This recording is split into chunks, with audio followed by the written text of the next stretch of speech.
I don't remember my grandparents, so I can't go that far. You know what I mean? I think I met them like once or twice. They died early, like when I was infant.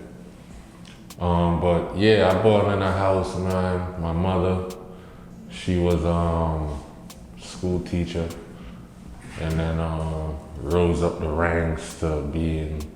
There was a thing, I don't know if it exists anymore, but there was a thing called 4-H club, and she was like the head of that. You know what I mean? My pops, streets, everything to do with the streets, you know? So, yeah, man, I was born premature. Like, they could hear through my music that I'm not stupid, you know what I mean? But that's from my mom's, you know, she was a school teacher, so all the educational side of me is really from her. At one point, I lived with one of my sisters and one of my brothers, because my moms had left. You know, when my moms left, they had tried to kill my moms, like burnt down her house and blew up her car. And, you know, yeah, there was, you know, she had broke up with my pops. You know what I mean, and then got her own place. Like I said, she was real high up in her world. You know, so they gave her like this a real nice house, man. It was like an estate. It was like a old slave master's house. You know what I mean? So she had that. It had like 3 different houses, like the guest house and where like the helpers' quarters. You know what I mean? And that particular night, it was raining. So anytime it rained, she never would park her car at the main house because the driveway was muddy. So it would be hard to get out in the morning. You know what I mean? So she parked the car at the guest house. And they thought that's where she was at because that's where the car was parked, you know? And yeah, they blew the car up, burnt the house down. So that kind of shook her up, you know? And how old were you until that? I was probably like 6. I was there. No, where was I? No, I wasn't there. This is what happened. Like, they said that I was with my pops that night. So they said he used me as an alibi. Cause I was with him, you know what I'm saying? But, you know, he physically ain't had to do, you know what I mean? Like, when you're in certain positions, man, you could make things happen without being there, but I was physically with him that night, I know for a fact, you know? So, yeah, that kind of spooked my mom's, man, and cause she was working with the government, she had like options, you know what I mean? Like, where you wanna go, like she ain't want to be in Jamaica no more. She was afraid. And she ended up choosing America. And she left. I used to go like to New York or travel every summer, Christmas, holiday, whatever, you know what I mean? So, and my moms flew out for like the first year or 2. I used to fly and go check her every holiday. But the thing is, when she left me with her secretary, a lady named Myrnell in Lucy, I remember her. One day, I was going to school, because I ended up going to school in Lucy now. So I'm in school one day, and they was like, yo, you know you have a sister that works here. You know what I mean? Like one of my father's daughter, you know? And I met her, all right, cool. Like the next day, it was like, yo, your father's outside. You know what I mean? I went to holler at him and shit. Left with him, ended up staying with him for a little bit. And then my mom flew back to Jamaica. Moved me from there, took me from him, and brought me to St. Anne with one of my older sisters. But my mom's left me with her in St. Anne. I started going to school there. Again, my pops came, you know, see me, brought me back to his place. And then my mom's flew in. And if I remember correctly, when she flew out, I flew out with her. you know what I mean? And I never came back. The last time I saw my father, I was probably 9. So any stories I have with him was before that, you know what I mean? So the details is always gonna be fuzzy, you know what I mean? But it's you remember stuff, man. You know, he was in the streets, you know what I mean? And he was living up to his name. You know, his name was Upsetter, so you know that you kind of get a picture of the type of person you're dealing with off of that name. Even though I never saw that side of him, he never directed that. Montego Bay, Hanover side, yeah. I was born at Cornwall Regional Hospital, Montego Bay. Premature, New Year's Eve, so shout out to all the people from Montego Bay and all that. Alright, I know the person got chopped up, you know what I mean? How it impact me at the time, I can't say I noticed the impact at that time. But being older now, I know that, you know, that probably contributed to, and you want to know something before I even go there?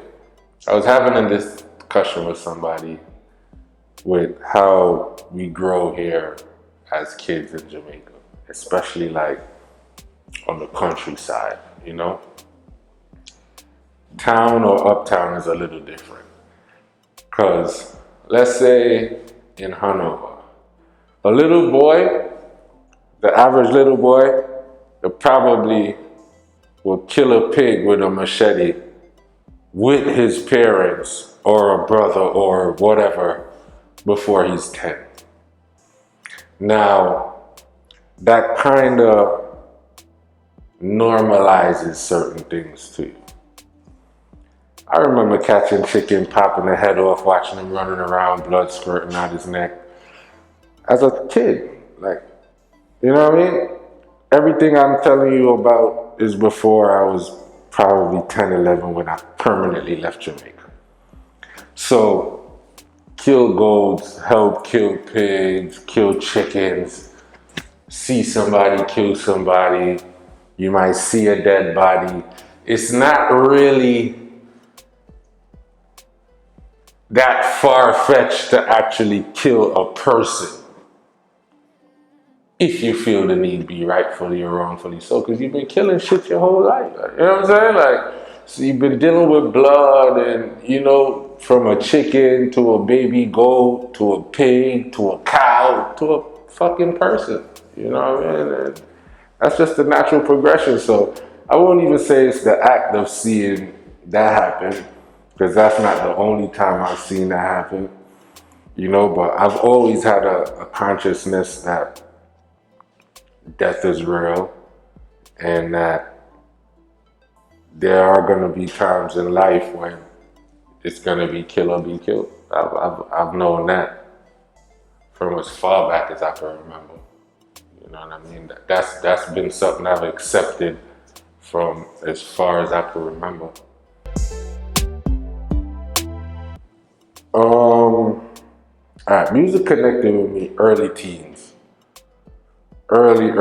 Music always been a part of it, but I'm talking about creating, because I think music is a soundtrack to all our lives. You know, we could all remember specific incidents or time in our lives, and we could remember the exact song that was playing at that time. You know what I mean?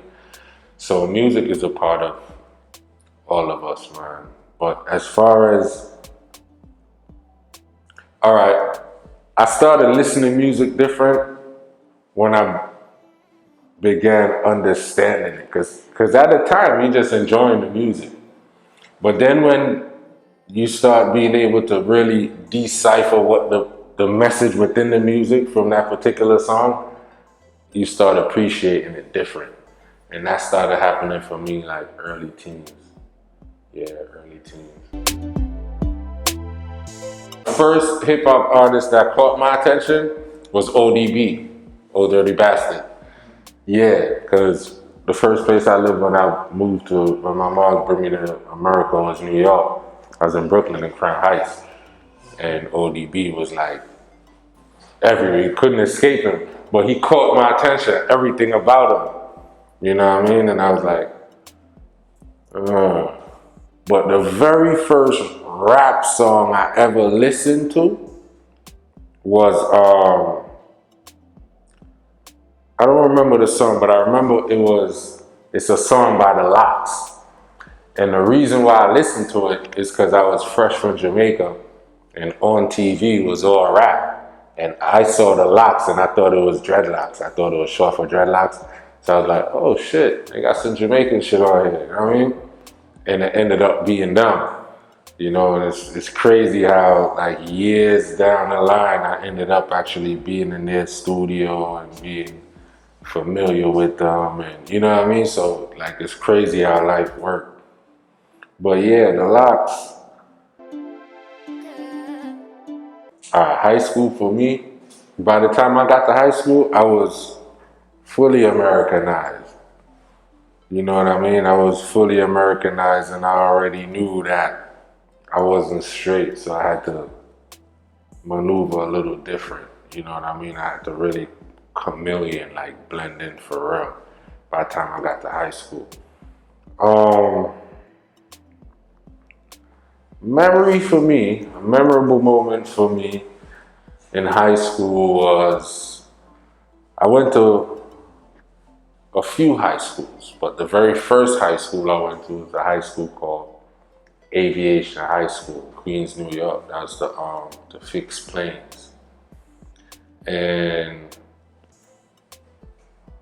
I had gotten the opportunity to go to this thing they call a fifth year program, where you actually go to the airport and work on the planes, because that school has a hangar, got a hangar in it, and you could, like, we was actually fixing real planes, you know what I mean? So they was like, yo, to go on this whatever, come at the school tomorrow with your social security and all that stuff. And I went home for it and ain't nothing there. You know what I mean? I never had one. And that kind of just gave me a green light in my mind, like, what's the point of even doing this? You know what I mean? So I kind of, at that moment, was like, if I had one foot in the streets, because I was always kind of in the streets, you know what I mean? Like, before I went to school, I was on the block, probably make a quick little petty sale, make $20, $30, go to school. I leave school to the block again until whenever, you know what I'm saying? So that was always a part of it. But at that point now, I kind of just like, school's whatever. I only ended up in school after that when I got locked up, and because I was a juvenile, they was like, all right, if you agree to go to school or go back to school, you know what I mean, we won't lock you up and we'll just put you on probation and you gotta go live with your moms again and blah, blah, blah, blah. And that's how I ended up in all the other schools that I ended up in, because every time I got locked up, because I was a juvenile, they was always like, all right, well, give him another chance, let him go to school, enroll him in a new school, and blah, blah, blah. And I just used that to get out and be on the road again.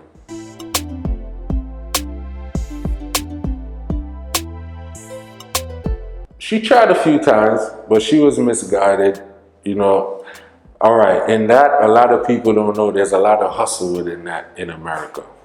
With people trying to get their citizenship and fake lawyers taking their money. I remember one time, probably like 2 lawyers took some big money from her, man.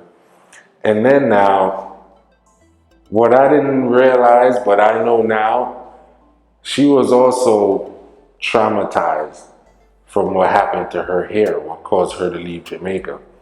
Because, you know, somebody was trying to kill her. So deep down inside, she kind of just fell in a little shell and tried not to exist. You know, she just did the bare minimum to pass by. I know for a fact that broke her spirit. You know, because she went from being who she was out here, driving her own cars, you know, to being a babysitter. You know what I mean? And it's not because she couldn't have picked up when she got over there. I just think her spirits was broken.